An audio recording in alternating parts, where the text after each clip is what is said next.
Anong iyong sadya, Kuba? Nabasa kong anunsyo ng palasyo.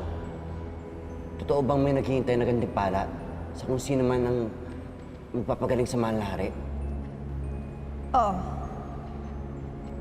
Kaya kong pagalingin ang mahal na hari. Kapag nabigo ka, pupugutan ka ng ulo papangahas na kuba.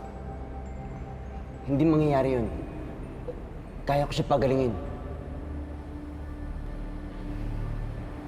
Bakit hindi natin siya pagbigyan ministro? Baka nga naman siya na yung matagal nating hinihintay. Pero bagong lahat, gusto ko munang tiyakin na mapapasakin ng iyong kamay kapag napagaling ko mahal na hari. Mapapasayo ang aking kamay kapag nalunasan mo ang sakit ng mahal na hari. Kaya ano pang hinihintay mo, Kuba? Simulan mo na ang pinagmamalaki mong kahusayan sa panggagamot.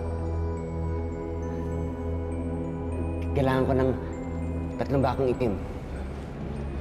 3 bakang itim. Anong gagawin mo sa baka? Lulutuin? Hindi. Papatayin ng mga ito at tatanggalan ng lamang loob. At ipapasok ang mahal na hari sa bawat isa nito.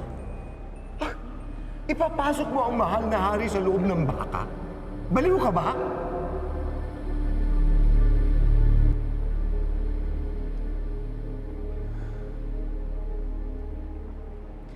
Sundin ang kanyang utos.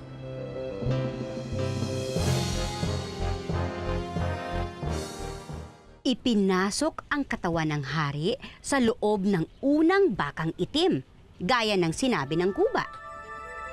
Nang ilabas siya, naiwan lahat ng uod sa kanyang buong katawan sa katawan ng baka.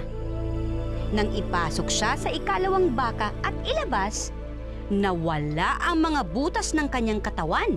Puro peklat na lang ang naiwan. At nang gawin itong muli sa ikatlong baka, kuminis ang buong katawan ng hari at parang hindi siya nagkasakit.